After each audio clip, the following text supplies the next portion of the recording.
Taip, tai kalbamės su Lietuvos žinių vyriausiu redaktoriumi Ramūnu Terlecku, kuris 2013 metus, vadovaudamas laikraščiui, pradėjo nuo vienos labai aiškios minties, kad laikraštis planuoja gyventi ir dirbti savo skaitytojui ir ne bet kokiam. Tai yra ne visiems 3 milijonam Lietuvos gyventojų, bet labai aiškiai skyrėte tuos žmonės, pirmiausia, kurie jūs jau šiandien skaito. Kodėl akcentavote ir tokį išskirtinį dėmesį, net privilegijuotojų kastą padarėte iš tų žmonių, kurie iš tikrųjų skaito. Ar tai reiškia, kad nėra ambicijų turėti 3 milijonus tiražą, ar tai reiškia, kad kažkokį turite ypatingą santykį su savo dabartiniu skaitytoju? Visada norėtųsi turėti 3 milijonų tiražą ir reklamos didžiausią dalį, bet reikia suvokti, kur esi, ką darai ir kur eini. Tai pirmiausia, atėjęs į Lietuvos žinias, aš stengiausi suvokti, kas yra Lietuvos žinių skaitytojas. Atlikau ir tyrimų, ir nemažai bendravau su pačiais prenumeratoriais ir su tai žmonėmis, kurie ateina į redakciją.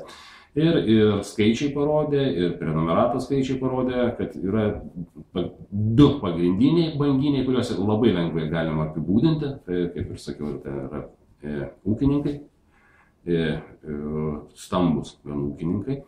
Tada antra dalis yra valstybės tarnautojai, o trečia dalis yra trečias banginis, tasai skaitantis, mąstantis Lietuvos inteligentas, taip sakyčiau. Tai žmogus, kuriam rūpi visuomenė. Kokia jinai yra, kokiu keliu jinai eina, tai tą apsibrėžiam. Lietuvos žinios apsibrėžia tą skaitytoją, kuris dabar yra. Be jokios abejonės, norisi didinti skaitytojų ratą. Tai skaitytojų ratas nenušoksi dabar nuo to, ką turi ir nepradėsi rašyti balabaikų kokiam nors ten paaugliui. Todėl fokusuojamės į tą grupę ir turbūt daugiau skirsime dėmesio būtent šeimai. Nes kodėl? Todėl, kad trūksta spausdinto žodžio šeimai ir laikraštinio. Žurnalų yra įvairių, bet aš labai norėčiau, kad Lietuvos žinios, pavyzdžiui, taptų šeštadieniais tuo laikraščiu, kurį pirktų šeima ir kuri rastų paskaityti apie problemas, šeimos problemas, rastų laisvalaikio tam tikrą tokio, norėčiau, kad tai būtų kūrybingas ir, kaip čia pasakius, naudą atnešantis laisvalaikio praleidimas. Paskaityti ką nors įdomaus visai šeimai, kad ir tuos kokius nors kryžiažodžius įdomesnius sudėti. Padaryti paketą tokį šeimai šiek tiek. Praplėsti istorijos rubrikas ir tai nuo to 3 banginių dar vieną norėčiau labai pritraukti. Tai taip. Tai ir darom, o didžiausias kiekvieno laikraščio turtas yra skaitytojas. Be jo, nei tu laikraščio išleisi, galėsi savo sienų laikraštį nemetleisti. Be skaitytojo, be vartotojo, be pirkėjo negali būti laikraščio. Manau, galbūt keistas klausimas pasirodys, bet pats paminėjai apie šeštadienio, tokio savaitgalio šeimai laikraščio, projektą ar ateitį. Ar tai reiškia, kad ta tendencija, kuri matosi kai kur ir vakaruose, ir Lietuvoje jau, kad dienraščiai, virsta iš esmės ir savaitraščiais? Aš pats kažkaip juokaudamas sakiau, kad internete bus greito vartojimo produktai, o laikraštis jisai orientuosis į didesnį pasiskaitimą ir turbūt kartą per savaitę greičiausiai. Galim sakyti, kad Lietuvos žinios, kaip čia pajuokausime, irgi taps tokius savaitgalinių šeimos laikraščių labiau.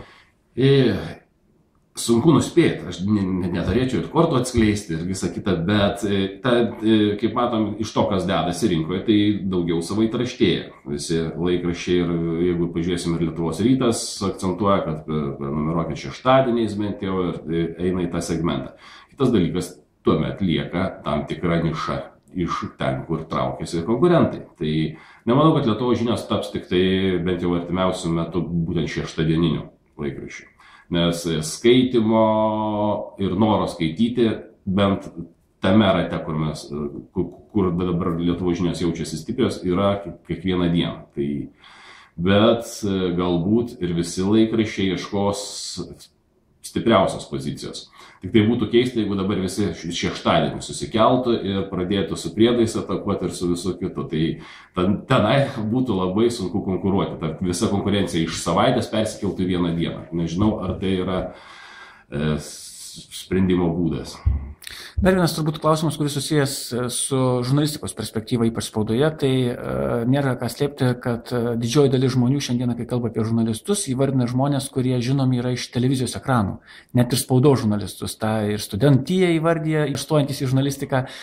Ar galima kalbėti apie tai, kad jūsų bent jau laikraštis bandys investuoti daugiau turbūt į žurnalistų vardus, apskritai žurnalistika ne anoniminė žurnalistika, kuri, kaip sakyti, neturi savo tikro vardo, o vis dėlto remtis tą tradicinių požiūrių, kad ne pats straipsnis vien tik tai turi vertę, bet nemažiau svarbu iš tikrųjų, kas tai rašė, koks žmogus, su kokia praeitim, su kokia patirtim ir panašiai.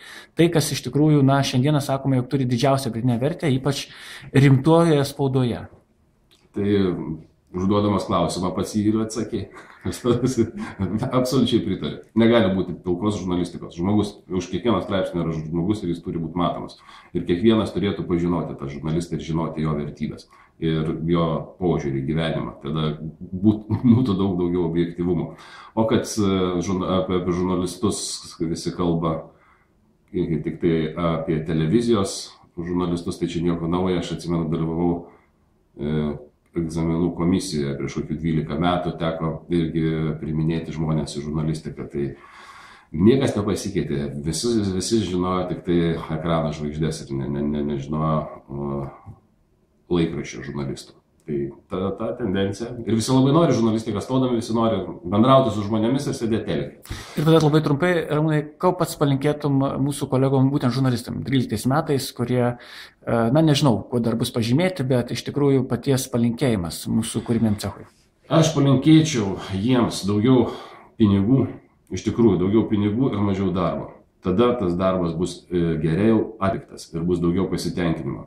Alkanas žurnalistas yra piktas žurnalistas. Piktas žurnalistas yra blogas žurnalistas. Bet taip, tiek ir linkiu. Tikrai pinigų ir mažiau darbo. Ačiū Ramūnai, sėkmės Ramūnai. Iki. Iki.